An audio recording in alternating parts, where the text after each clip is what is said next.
حج 2020 کا اعلان ابھی تعطل کا شکار ہے۔ سعودی شاہی حکومت نے ابھی تک حج 2020 کا اعلان نہیں کیا۔ کورونا وائرس کے مد نظر جس طرح عمرہ اور نمازوں کے لیے حرمین شریفین میں داخلے پر عام مسلمانوں کے لیے پابندی عائد کر دی گئی ہے، یہاں تک کہ عید الفطر بھی عام مسلمانوں نے حرمین شریفین میں ادا کرنے سے قاصر رہے۔ اب دیکھنا یہ ہے کہ شاہ سلمان بن عبدالعزیز کی حکومت اس سال حج کے لیے کس طرح کا اعلان کرتی ہے، اور اگر حج کی ادائیگی کا اعلان کرتی ہے تو کن کن لوگوں کو اس کی اجازت ہوگی۔ اس سلسلے میں ابھی کچھ کہا نہیں جا سکتا۔ ہو سکتا ہے کہ یہ کہ عام مسلمانوں کے بجائے مخصوص اور اہم شخصیات کو حج کی اجازت دی جائے، لیکن اس سال حج و عمرے کی عدم ادائیگی کی شکایت باقی نہ رہے۔ ابھی سعودی حکومت کی جانب سے کوئی اہم اعلان اس سلسلے میں نہیں کیا گیا۔ اس سے قبل ہی بعض ممالک کی جانب سے اپنے عازمین حج و عمرہ کو اس سال حج پر نہ بھیجنے کا اعلان کیا جا رہا ہے۔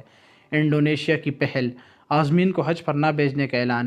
انڈونیشیا وہ پہلا ملک ہے جس نے اپنے عازمین کو حج و عمرے کے لیے اس سال نہ بھیجنے کا اعلان کیا ہے۔ انڈونیشیا کے وزیر مذہبی امور نے حکومتی فیصلے کے مطابق بتایا کہ اس برس کورونا وائرس کی وجہ سے انڈونیشیا نے اپنے شہریوں کو حج کے لیے نہ بھیجنے کا فیصلہ کیا ہے۔ واضح رہے کہ انڈونیشیا دنیا کا سب سے بڑا اسلامی ملک ہے۔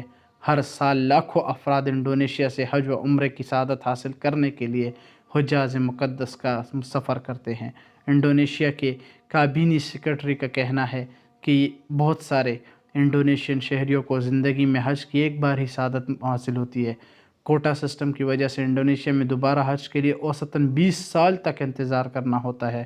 سعودی حکام نے پہلے ہی اس بات کی وضاحت کر دی ہے کہ کورونا وائرس کی وجہ سے دنیا بھر سے کئی لاکھ افراد جو حج کرنے کی غرض سے سعودی عرب کا سفر کرتے ہیں، ان لوگوں کے لیے مزید کسی فیصلے تک پابندی برقرار رہے گی۔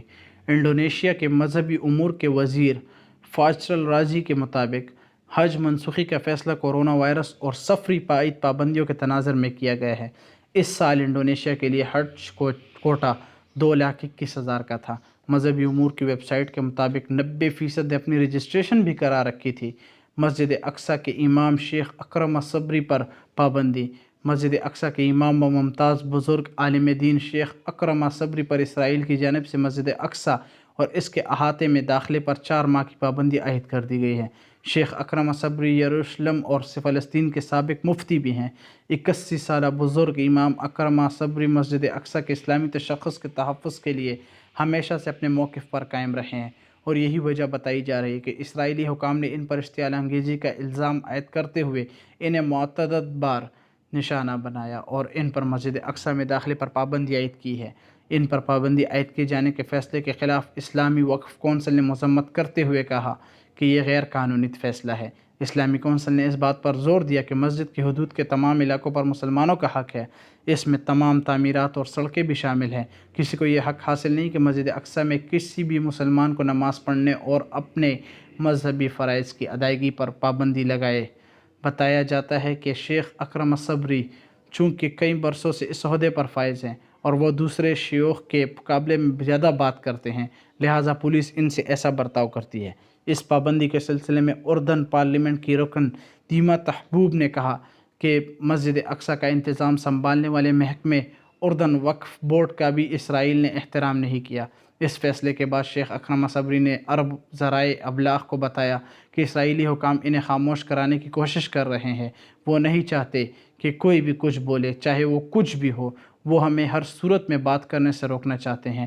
اکرم الصبری کے مطابق اسرائیلی پولیس مشرقی یروشلم میں واقع ان کے گھر میں گھس آئی اور انہیں حکم دیتی رہی کہ جو کہ بالکل غلط غیر طریقہ ہے، وہ آئندہ کے لائے عمل کے لیے ان کے وکلاء سے مشورہ کرنے کا فیصلہ کریں۔